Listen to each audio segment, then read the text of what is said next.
Bonjour à tous, bienvenue pour la quotidienne du 20 juin. Il fait beau, il fait chaud et du coup on a décidé de vous parler des festivals. Tout d'abord avec le directeur d'Opus One, Vincent Zaguer. On donnera également la parole au Caribana qui a clôturé sa 30e édition. On fera un petit bilan du côté du sport. On recevra Daniel et José-Louise Guzman, père et fils, se lancent pour une deuxième Spartan Race. Ils seront avec nous sur le plateau. De ton côté Alexandre, que fais-tu en ce lundi matin ?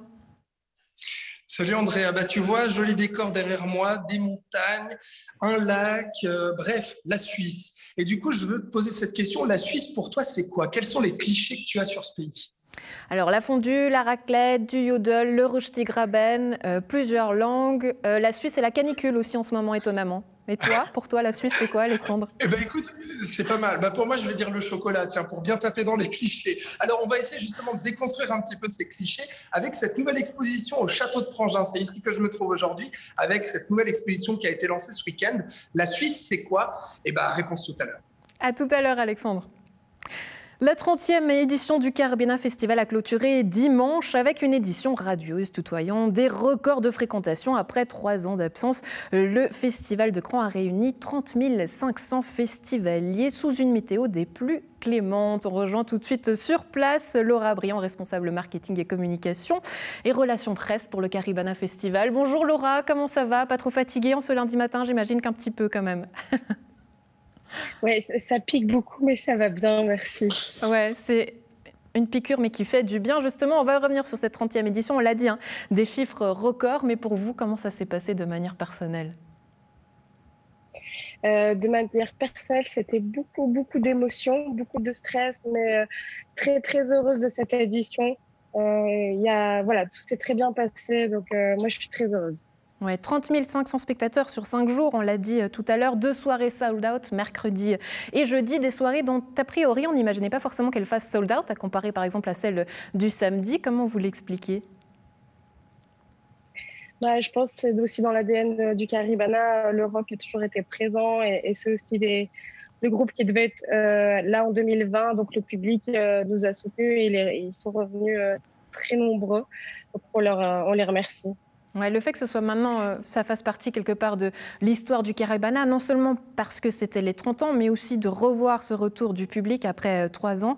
Est-ce qu'il était nécessaire justement que le public soit là, Laura? C'était plus que nécessaire. Nous, on en avait besoin, on avait envie de les retrouver. Et je crois que c'était aussi nécessaire pour eux, en fait, de venir au Caribana ou de façon générale dans tous les événements culturels. Ouais, alors on voit hein, là les images, on voit tous les sourires sur les visages. C'est vrai que ça fait un bien fou. Quels ont été les moments forts selon vous, Laura? Je pense juste l'ouverture des portes mercredi, voir toute cette file, attendre de rentrer et les premières notes de musique du groupe Prométhée. Je crois que ça, c'était un grand moment pour nous tous. Et puis, tout au long de la soirée, de la semaine, de voir tous ces groupes, tout ce public différent, tous ces sourires et puis cette chaleur, vraiment, c'était beau. Ouais, cette chaleur, justement, c'est quelque part aussi une première pour le Caribana, puisque d'habitude, c'est plutôt la pluie qui vous guette. Comment vous l'avez vécu? Très chaudement, mais très heureux. C'est vrai que ça fait quasiment 10 ans qu'on n'avait pas vu ça au Caribana, pas une seule journée de pluie. Donc, heureusement, il y a le lac à côté pour pouvoir se rafraîchir. Ouais, un mot aussi sur cette journée du dimanche spéciale avec le e-gaming. Quel bilan vous en faites? On en fait qu'on est content, on a voulu innover, on a essayé, on est sorti de notre zone de confort et c'était assez drôle de voir une nouvelle ambiance dans ce festival avec un nouveau public. Donc on est très content du résultat. Ouais, 30e et 31e édition, le rendez-vous est pris déjà du 7 au 11 juin. Laura, maintenant, c'est place au démontage. Combien de jours vous aurez devant vous pour le démontage? Là, on en a encore pour quelques jours. Les équipes, dès ce matin, dès 5 heures, commençaient le démontage. C'est les plus courageux parce qu'ils en ont profité pendant toute la semaine et ils sont présents très tôt ce matin et encore pour quelques jours pour pouvoir rendre le site comme il était et pour le rendre aux nageurs. Ouais, Laura Briand, responsable presse pour le Caribana Festival. Merci beaucoup d'avoir été avec nous et très belle journée à vous et force à toutes vos équipes. Merci beaucoup. Très belle journée. On reste avec les festivals, mais cette fois-ci avec vous, Vincent Zaguer. Bonjour, vous êtes le directeur d'Opus One. Déjà, avant de vous donner la parole par rapport à cette saison, est-ce que vous êtes allé à Caribana? Non, pas cette année. Ouais. J'étais pris ailleurs. Ouais, mais je suis passé devant une fois, j'ai vu que le monde était là, en effet. Ouais, justement, en voyant ces images, est-ce que ça ne fait pas plaisir et ça ne promet pas pour la suite, justement? Bien sûr que ça fait plaisir. On est très content de voir que Caribana, Festinoche se sont très bien passés. Dans les deux cas, on avait aussi des artistes qu'on représente qui jouaient dans les deux festivals et qui ont fait des concerts qui ont été très suivis. Donc c'est bien, c'est des bons signaux qui donnent envie. Qui font plaisir. Ouais, des bons signaux justement. C'est vrai que on a cité tout à l'heure Caribana qui a fait quelque part, qui re-atteint ses chiffres de record, mais aussi, vous l'avez dit, Festinoche avec un week-end plus tôt aussi avec des éditions records de très bons chiffres. Comment est-ce qu'on l'explique pour les festivals? Est-ce que c'est les gens qui ont cette envie du retour? Comment vous analysez cette situation? Je crois qu'on vit des expériences un peu différentes dans un festival ou dans un concert, dans une salle ou dans un théâtre. Et les festivals sont riches en promesses. C'est des promesses de retrouvailles, de rencontres, c'est des lieux qu'on connaît. Donc on repasse par des rituels qu'on apprécie. Et je pense que ça, c'est un argument très fort. Et puis ça a manqué, clairement. 3 ans sans festival sur la plupart des sites qu'on connaît en Suisse romande, c'est trop long. Donc les gens se précipitent et ça fait plaisir. Ouais, ils se précipitent, mais quand même un petit peu sur la fin. C'est vrai qu'on voit des habitudes de consommation où les gens attendent peut-être la dernière minute pour acheter les billets. On le vit aussi dans les spectacles qu'on organise à l'année longue. On a eu un début d'année qui était plutôt très bon, et puis un printemps beaucoup plus calme. Ou alors avec des bonnes surprises, mais tout à la fin. Donc en effet, on ne dort pas très bien. Jusqu'à la dernière minute, on ne sait pas très bien ce qui va se passer. Moi, j'espère que les retrouvailles du public et de la musique live, ça va donner envie aux gens de revenir cet automne, plus fortement. On voit qu'en tout cas, du côté des artistes qu'on a à l'affiche cet automne, ça se passe pour l'instant bien. Il y a un intérêt, le public achète des billets, donc c'est bon signe. Mais on est dans une situation, on est un peu les convalescents de service, c'est-à-dire que on sort d'une période vraiment très particulière. Il faut que les habitudes se reprennent, parce qu'elles peuvent aussi avoir changé. Et tout ça fait qu'on suit très attentivement l'évolution du comportement des gens, leurs attentes, et qu'on doit être prêt, le cas échéant, à bouger un peu, à réagir, à imaginer des choses différentes. Oui, c'est vrai qu'on voit par rapport notamment aux salles de concert qu'il y a une différence. Les gens achètent beaucoup moins des spectacles live en concert. Est-ce que ça signifie aussi qu'il faut aujourd'hui changer cette production musicale, qu'il faut revoir la manière de faire? Je pense que c'est un peu prématuré de conclure ça maintenant. Je pense qu'on sort de 2 années où les gens on a pratiqué beaucoup le repli sur soi, on a été beaucoup chez soi. Quand on avait des maisons, on a consacré beaucoup plus de temps à s'occuper de son jardin et sa terrasse. Je pense qu'un nombre record de gens ont souscrit à des abonnements pour faire du streaming de films et de séries. Ils ont vécu assez intimement avec leur canapé. Et tout ça, ce sont des habitudes qui sont assez agréables. Il faut soit les maintenir, soit en changer. Ça prend un petit peu de temps. Et puis, je pense que ces moments charnières, ils sont propices à des réflexions plus en profondeur. En effet, qu'est-ce que demain on va proposer au public? Est-ce que il s'agit simplement de faire la même chose qu'avant? Je ne pense pas. Je pense que l'offre aussi va s'en trouver modifiée, avec d'un côté un public qui va se précipiter assez volontiers sur des choses très, très événementielles, et puis de l'autre, probablement plus de difficultés pour des spectacles qui ne sont pas aussi spectaculaires, pas aussi grands. Et il va falloir, soit dans les choix qu'on procède, soit dans la manière dont on présente les concerts, les spectacles, probablement en offrir un peu moins, de manière à ce que chaque spectacle ait un peu plus de chances de trouver son public. Ouais. D'après moi, il y a un phénomène. C'est surprenant ce que vous dites. Vous dites proposer un peu moins. J'ai l'impression qu'à l'inverse, on a envie de plus, que justement les festivals, ça marche parce qu'on achète un billet pour plusieurs artistes, à l'inverse du concert où on vient pour voir un seul artiste. Oui, mais peut-être qu'on va moins souvent en concert et que le festival, justement, satisfait une partie des attentes qu'on peut avoir. Je pense que, vous savez, il y a 10 ou 15 ans, un artiste français qui tournait en Suisse faisait un concert et puis un festival, et c'était fini de terminer. Et puis aujourd'hui, sur une tournée d'artistes qui va durer 2 ans, il y aura probablement 4 ou 5 concerts. 3 festivals, 4 festivals, 5 des fois. Donc ça change fondamentalement les choses. Tout le monde a envie d'être sur l'avant de la scène et au sommet de l'affiche. Mais ce n'est pas possible pour tous les artistes. Donc à nous aussi d'opérer parfois des choix, de se dire, lui, ce sera probablement mieux de le présenter ici plutôt que là. Il aura plus de chance, il sera mieux entendu. C'est aussi notre travail de programmateur et d'organisateur que de veiller à ça. Ouais, certains programmateurs voyaient ça aussi d'un bon œil, en espérant que justement on pourrait peut-être diminuer le cachet de certains artistes après cette période Covid.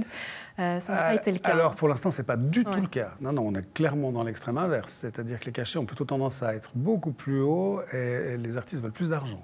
Ça, c'est la tendance générale. Après, il y a toujours des exceptions, mais cette tendance, elle est bien marquée. Oui, un petit mot notamment sur le festival Ça va d'Yvonne qui a jeté l'éponge avant même de tenir sa première édition en juillet prochain. Annulation car pas assez de prévente. Ça peut paraître surprenant parce qu'il y avait plein de têtes d'affiches qui étaient annoncées. Véronique Sanson, Section d'Assaut, Julien Doré, des gens qui d'habitude font venir justement du public, qui ont leur public aussi attribué. Comment on l'explique justement alors que la saison de festival bat son plein et qu'on voit Festineuge, Caribana, Carton? Je crois que les gens retournent vers ce qu'ils connaissent déjà. Ils ont du plaisir à retrouver des lieux ou des festivals qu'ils ont eu du plaisir à visiter par le passé. Ça va d'Yvonne, c'était un nouveau projet, un peu hors sol probablement, qui arrive comme ça sans avoir un passé et un lien très fort avec d'Yvonne et avec sa région. Avec des artistes qui, pour beaucoup d'entre eux, sont déjà à l'affiche de festivals ou de rendez-vous à venir à l'Arena de Genève ou ailleurs. Donc peut-être que l'addition de ces différents paramètres fait que ça a semblé moins indispensable à tout un public que de s'y déplacer ou de s'y rendre et que ça a rendu dès lors la situation économique du festival un peu plus périlleuse. Ouais, est-ce que ça relance aussi le débat du finalement il y a trop de festivals dans la région? Probablement. Enfin, je ne sais pas s'il y en a trop. En tout cas, on a une offre, et il faut s'en réjouir, on a une offre culturelle qui est phénoménale, qui est immense, qui est sans doute ramenée au nombre d'habitants une des plus riches au monde. Et il faut s'en réjouir. Après, il s'agit aussi de garder un tout petit peu de mesure des fois. Et c'est dans ce sens-là que je vous disais tout à l'heure que multiplier des programmations et des retours de groupe et des tournées, c'est pas forcément rendre service à tous ces artistes. Donc, trouver ce juste équilibre entre une offre dont on peut être fier et puis la surchauffe qui résulterait d'un excès de programmation, d'un excès d'offres, ça c'est le subtil dosage qu'il faut réussir à faire. Oui, mais c'est peut-être aussi, en tout cas c'est ma sensation, hein, vous me corrigerez si c'est faux, mais j'ai eu la sensation que cette année les programmateurs, c'était, pardonnez-moi l'expression, mais un petit peu chacun pour soi, hein, où avant on attendait les uns sur les autres pour se programmer, pour attendre, pour aussi négocier, savoir qui prenait quel artiste. Et cette année, on a quand même senti le besoin des programmateurs. Vous savez, il y avait plusieurs enjeux dans ces rendez-vous-là. D'abord, des engagements pris avec des artistes depuis 2020, et même avant, dans certains cas. Ensuite, le retour avec beaucoup d'inconnus sur les attentes du public. Donc, il ne s'agit de pas le décevoir. Donc, beaucoup de festivals ont eu tendance à programmer un peu plus fort que d'habitude pour être sûr que les gens soient présents. Pour l'instant, ça marche plutôt bien. Et ils ont probablement bien fait de le faire. Mais ces bouleversements changent les habitudes. Beaucoup de festivals ont annoncé leur affiche à la fin de l'automne, fin novembre, début décembre, alors que c'est une période qui est plutôt une période propice et qui était réservée à nous, organisateurs, qui faisons des spectacles l'année longue. Donc voilà, les habitudes changent. Des fois, il arrive qu'on se marche un peu sur les pieds. Le but, c'est d'éviter de le faire.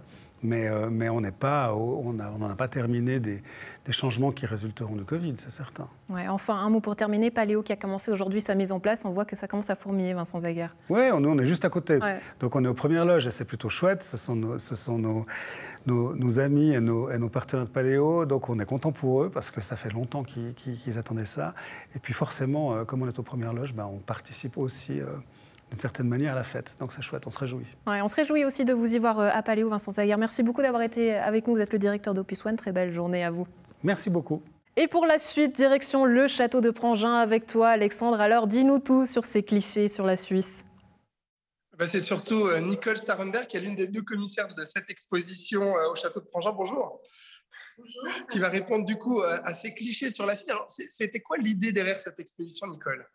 L'idée, c'était de partir de mythes et clichés bien connus et puis de voir dans quelle mesure ils sont activés sur un temps long du XVIIIe siècle à nos jours et puis parfois réinvestis dans des contextes, déconstruits aussi. Et nous l'avons fait à travers plusieurs thèmes de la vie quotidienne, que ce soit le travail, la famille, la consommation, la démocratie également.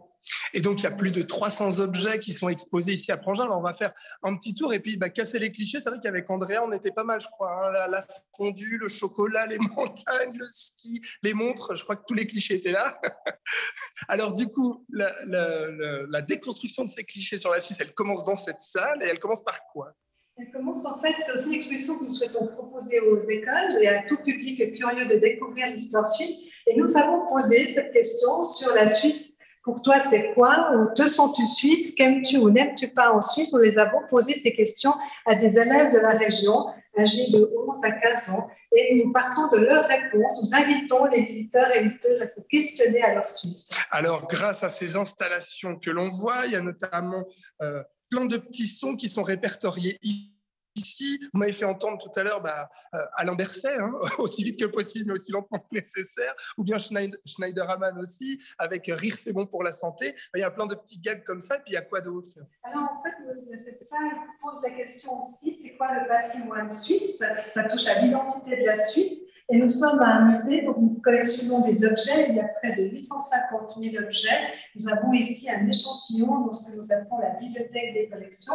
Mais on voulait aussi faire la part belle à un patrimoine qui n'est pas seulement un patrimoine matériel, tous les sons qu'on peut entendre et mixer sa propre bande de sons du patrimoine suisse. D'accord. Et puis au niveau des objets, c'est vrai que vous nous disiez 850 000, il fallait en sélectionner là-dedans.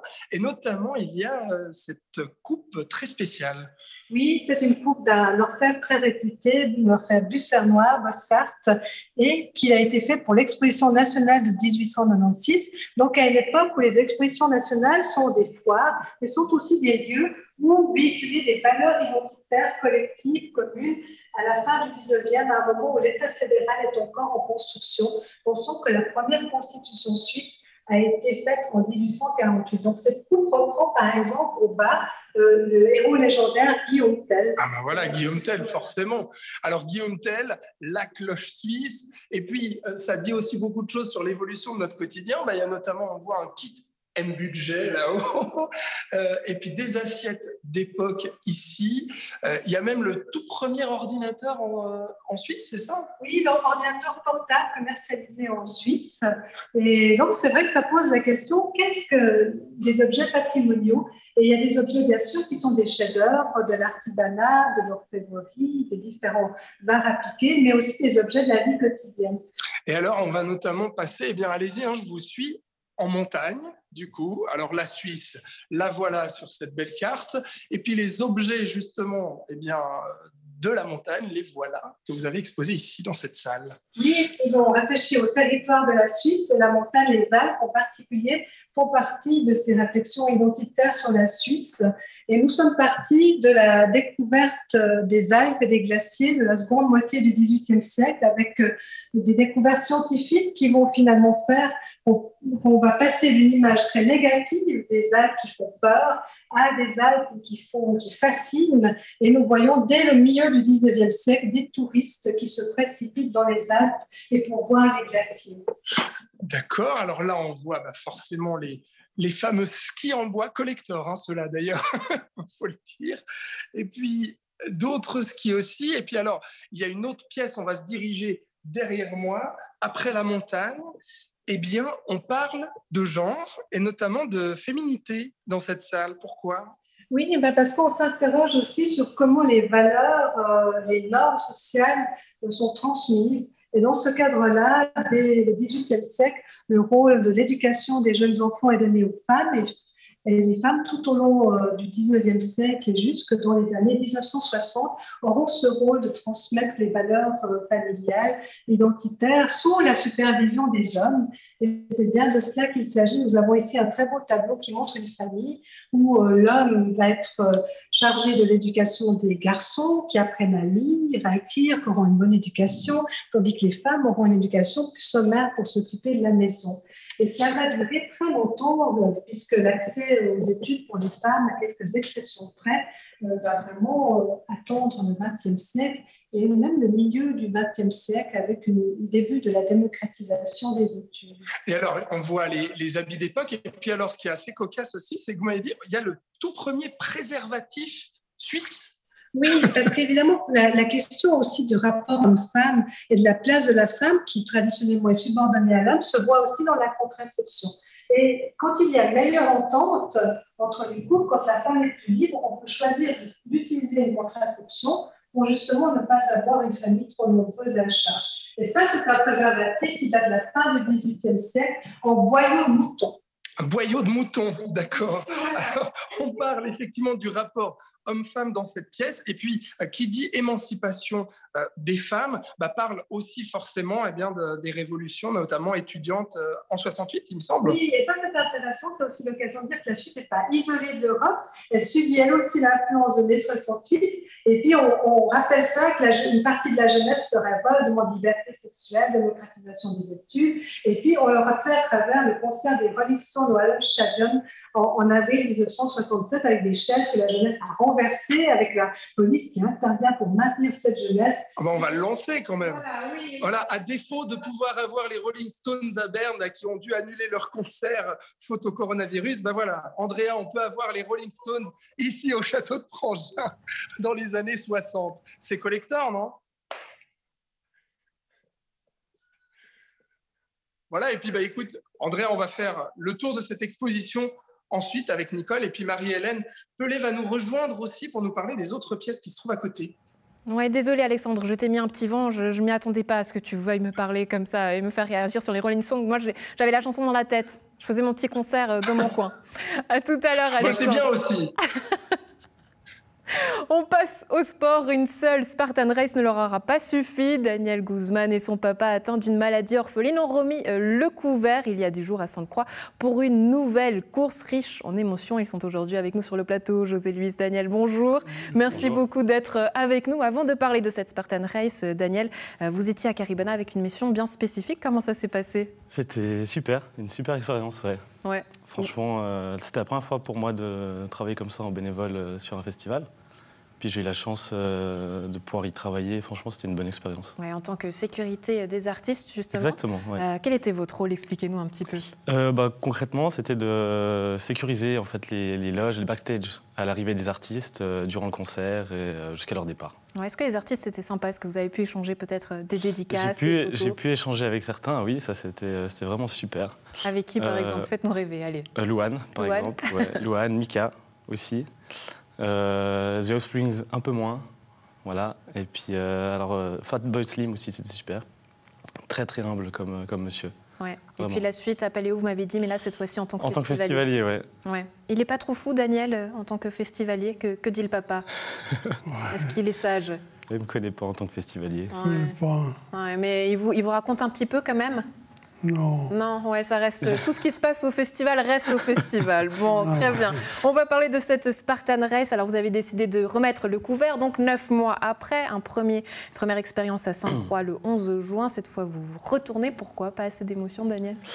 Pas assez d'émotion, non. Je dirais surtout que la première course lui a fait tellement de bien, en fait, au niveau mental et physique. Il y a eu une tel regain d'énergie, de vitalité, de volonté même de vouloir rester avec nous et de vivre le moment, plutôt que de le laisser passer. Et du coup, on s'est concerté avec tout le cercle médical qui entoure mon papa, avec mon coach aussi, Gaëtan Lebris. Et on s'est dit, on a les capacités physiques, autant y aller. Poursuivons cette continuité, en fait. Ouais, alors on va expliquer aux gens ce que ça implique. Non seulement vous devez faire le parcours une fois, mais vous devez le doubler pour valider aussi le parcours de votre papa. Une Spartan Race, c'est notamment 5 km de course, 20 obstacles et 2h30 de course. Exactement. Ouais. Donc ça, c'était celle de Sainte-Croix. Alors franchement, ça s'est passé dans des conditions...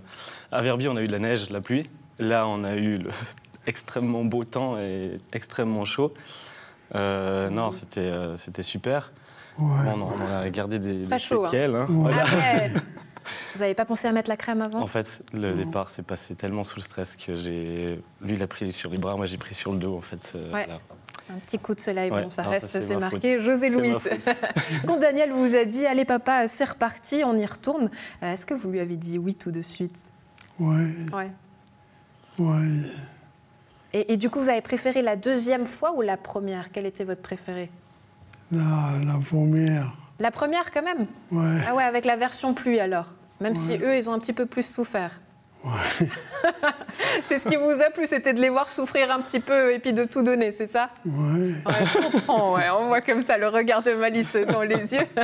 Daniel, vous saviez ça, que c'était ce qu'il avait Pas du tout, non, alors pas du tout, là j'apprends. Là. Ouais, donc la prochaine fois, il vient avec le fouet. On l'aura compris. D'après ce que j'ai compris, c'est un peu ça. Daniel, justement, qu'est-ce que ça représente pour vous, le fait de vivre cette expérience avec votre papa? Vous nous aviez parlé justement la dernière fois, vous nous aviez dit un mot justement. C'est une très belle histoire qui, moi, personnellement, m'émeut beaucoup à chaque fois que je vous vois. Félicitations pour tout ça. Merci. Mais qu'est-ce que vous vouliez laisser à votre papa? En fait, tout. Tout ce qu'il lui m'a apporté, j'ai envie de lui rendre aujourd'hui. Et malheureusement, j'ai pas pu, jusqu'à la prise de conscience que oui, j'ai un papa et oui, il est malade et oui, il faut profiter du moment avec lui. J'ai pas pu en fait lui transmettre ce que moi, fils, j'avais envie de transmettre à mon père. Et je m'excuse, ça me prend un peu. Et du coup, voilà, je me dis c'est maintenant ou jamais. Et c'est ce qui a amené à la première Spartan. Et puis, je me dis, bien qu'on m'ait dit que c'était impossible, j'ai démontré que c'était possible. Et il fallait continuer là-dessus. Pourquoi s'arrêter? Ouais. Est-ce que le fait, on ressent votre émotion, est-ce que le fait de le faire passer par le physique, c'était une manière aussi de communiquer avec votre papa et de lui dire certaines choses que vous n'aviez peut-être pas la force de dire par les mots? Alors, oui, clairement. Alors c'est vrai que dans la famille, enfin lui et moi, on s'est rarement dit en face je t'aime. J'ai rarement entendu mon papa, bien que j'en doute pas qu'il soit fier de moi, qu'il me le dise en fait. Il me l'a dit au terme de la première Spartan et c'est vrai que ça m'a énormément touché. Et oui, alors, bien sûr, je vais chercher ça, c'est évident en tant que fils. Après, physiquement, pourquoi ce challenge? On pourrait très bien faire un tournoi de pétanque, j'ai envie de dire. Hein, et ça aurait peut-être même mieux été physiquement. Ouais. Mais ce que je voulais surtout lui faire passer, c'est que malgré sa maladie, malgré ses limitations, il y a une continuité et qu'on peut aller au bout. On peut aller au bout même si on est en chaise roulante, même si on est affaibli. Ouais, au final, est-ce que c'est pas une force? Ouais. José Louis, est-ce que vous êtes fier de votre fils? Oui, bien sûr. Beaucoup. Beaucoup? Ouais. Ouais. Quand vous revoyez ces images, justement, le fait de voir aussi tout le monde qui est avec lui, qu'est-ce que ça évoque pour vous aujourd'hui?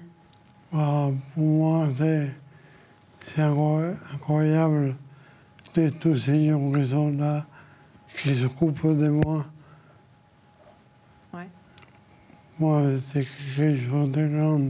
Ouais, c'est incroyable de voir aussi la force, toute cette force qu'il y a autour de vous, tout ce groupe qui aujourd'hui vous soutient. Est-ce que c'était facile de les convaincre justement? Est-ce qu'ils ont pu aussi quelque part créer ce lien aujourd'hui un petit peu plus avec votre papa, puisque c'est une relation qui dure maintenant? Alors clairement, en fait, avec toute la famille de One More Step, je dis bien famille parce que c'est vraiment... c'est comme si c'était leur père aujourd'hui. C'est vrai que la première course les a beaucoup touchés et ceux qui ont couru la dernière fois, ce samedi, avec nous, n'étaient pas présents durant la préparation de Verbier. Ils ont découvert l'histoire avec tout le monde sur les réseaux sociaux. Et en fait, quand est venue l'idée de la deuxième, j'avais même pas fini ma phrase, qu'ils étaient tous engagés à vouloir me soutenir durant toute ma préparation et ils tenaient à être présents durant la course. Et ça, c'est vrai que je les remercie mais infiniment. Ouais. Alors là, on en est à la deuxième. Est-ce que c'est parti pour une troisième, voire plus, Daniel? Très franchement. Voire plus. Voire plus? Est-ce qu'il y a une petite idée comme ça qui trotte dans la tête? Vous êtes en train de me voler l'idée? Ouais. Non, oui, je la vole pas, je vous la laisse. Alors moi, je vous soutiens derrière, j'avoue, mais je n'aurai pas la force de faire ce que vous faites. Disons que les formats Spartan, il y a 3 formats de course. On a fait une sprint et une super. Il faudrait aller chercher la Beast. Et l'idée, ce serait de faire les 3 dans la même année pour éventuellement, l'idée, le grand rêve, ce serait de l'amener à Sparte. En Grèce. Ouais. La Grèce, José Louis, ça vous tente? La Grèce. On achète les billets? Ouais. Ouais, on peut acheter les billets, voilà. Donc salutations à l'équipe, vous êtes prêts pour partir en Grèce? En tout cas, nous, on y croit. Messieurs, merci beaucoup d'avoir partagé cette jolie histoire avec nous. Salutations. Ouais. Du coup, en attendant la Grèce, on reste en Suisse, mais on voyage jusqu'à Prangin avec toi, Alexandre. Oui, et surtout avec Marie-Hélène Pellet qui m'a rejoint. Bonjour. Bonjour. Vous êtes la deuxième commissaire de cette exposition. La Suisse, c'est quoi? Alors, ce que je vois derrière vous, il me semble que c'est du cacao. Donc, ça y est, on est dans la fameuse pièce chocolat, c'est ça? Oui, si vous voulez. En fait, on est dans une épicerie dite de denrées coloniales qui se trouvait à Zeven, dans le canton de Schwytz, et qui a ouvert en fait une année en 1883 après l'inauguration de la ligne du Gotthard. Donc, comme vous l'aurez compris, en fait, le développement des chemins de fer en Suisse a permis, et c'est une sorte de rupture, de révolution alimentaire, l'accessibilité de ces produits de denrées exotiques qui étaient réservés à une élite au XVIIIe siècle parce qu'elles coûtaient cher, donc le thé, le café, le chocolat, le cacao. Et puis, grâce au développement du chemin de fer, ces populations plus agricoles ont pu avoir accès à ces produits. Tout est relatif. Ici, on a en fait une caisse enregistreuse de médiation qui nous montre quand même qu'une bobineuse, donc une dame qui travaillait dans les textiles, vraiment une fonction très, très modeste, devait travailler à peu près 14 heures pour s'acheter 1 kilo de café. Donc, je doute qu'à l'époque, elle travaille autant pour s'acheter cette denrée-là. Donc, on retrace un petit peu l'histoire justement de ce fameux chocolat suisse. On voit la boîte d'ovomaltine bien connue de chez nous aussi. Oui, et puis, on voit d'autres denrées aussi derrière nous. Je vois des savons. Tout à fait. De la lessive, il y avait de l'encre, toutes sortes de produits, même utilitaires. Voilà, de l'huile pour bricoler, des lames de rasoir, des ampoules. Parce qu'il faut s'imaginer que pour ces populations agricoles, en fait, c'était une sorte d'ancêtre du supermarché. Et puis, l'idée, c'est de montrer quand même l'implication des Suisses dans ce grand commerce international, alors qu'on n'a pas de colonie en Suisse, comme vous le savez, mais les Suisses ont, c'est la face plus sombre, participé à ce commerce triangulaire. Donc, on sait bien que les échanges d'esclaves qu'on déplace d'Afrique en Amérique pour la culture du café. Donc, voilà, c'est aussi un parti pris de parler de ça, et ça fait des liens avec... Qui permet effectivement de raconter cette histoire, cette autre facette de l'histoire suisse. Alors, on passe à cette autre pièce ensemble, Marie-Hélène. Et ben voilà un autre cliché suisse, l'horloge, la montre. Oui, alors cette salle consacrée au travail, c'est le temps du travail et le temps des loisirs, si vous voulez. Ça, c'est une magnifique pointeuse, timbreuse, qui marque en fait le début de cette Suisse industrielle, plutôt au 19e siècle. Vous savez qu'au 18e, la Suisse est un pays pauvre, surtout agricole, et ce tableau montre en fait des paysans qui travaillent à domicile.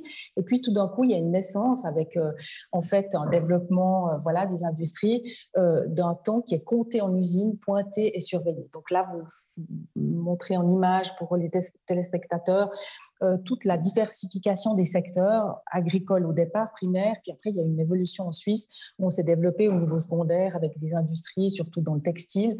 L'horlogerie, bien sûr, c'est les deux grands fleurons de notre industrie, puis le tertiaire, donc avec les services. Vous savez que la Suisse est un pays de banque aussi et d'assurance. Et puis, on a voulu montrer dans la deuxième partie de cette salle comment, en fait, cette nouvelle classe sociale, les ouvriers, le prolétariat, ce qu'on a appelé le prolétariat, s'est défendu, s'est battu avec au moyen de grève pour obtenir, en fait, pas des avantages, mais une meilleure rémunération, des durées de travail, des droits, exactement, des acquis sociaux, c'est le terme que je cherchais, pour avoir des congés, en fait, pour arriver jusqu'aux congés payés. On n'avait pas de vacances, il n'y avait pas d'assurance chômage, pas d'assurance vieillesse. Donc, c'était une vie dure. La Suisse, il y a eu vraiment des conflits au niveau du travail. Et alors, on va parler maintenant du versant politique, et notamment cette Suisse qui est souvent montrée comme un modèle de démocratie. Alors, quel cliché vous essayez de casser dans cette pièce? Oui, vous avez tout à fait raison. C'est notre travail de casser des clichés. Là, avec cette belle vitrine de chapeaux, on montre qu'en fait, ce régime politique, ce système politique de la Suisse, de l'ancien régime avec ce chapeau de la Bérus, il y avait des inégalités énormes entre les cantons, puisque vous savez qu'il y avait des pays sujets, il y avait des cantons qui étaient indépendants, avec une élite souvent de familles, les mêmes familles qui dirigeaient ces cantons, oligarchiques comme à Berne. Et puis, cette Suisse, il a fallu une chute de l'ancien régime jusqu'à ce qu'on arrive à cette démocratie en 1848 avec la première constitution. Et cette Suisse politique, il y a eu aussi au niveau des citoyens une inégalité alors vraiment énorme entre le droit de vote. Pendant longtemps, avaient accès à ce droit de vote, qui est un droit populaire, qui est maintenant essentiel pour notre démocratie, que les gens d'une certaine famille et qui avaient une certaine aisance financière. Les Juifs, les femmes, comme vous le savez bien sûr, n'avaient pas le droit de vote, les étrangers non plus. Si on n'était pas de la religion officielle de certains cantons non plus. Donc c'était très restrictif ce droit de vote. Alors, Marie-Hélène, derrière vous, j'ai l'impression qu'il y a un certain chapeau qu'on connaît bien, non? Oui, tout à fait. Hein. Je pense de la mémoire collective récente, c'est le chapeau d'Alain Berset, notre ministre de l'Intérieur, qui l'a donné au Musée national suisse, objet donc surprenant, qui portait beaucoup pendant la pandémie. Donc c'est un symbole, voilà, d'un conseil fédéral, mais montrer aussi, finalement, on en a beaucoup parlé de M. Berset, mais il est un des conseillers fédéraux dans ce système très égalitaire, finalement, de direction du pays.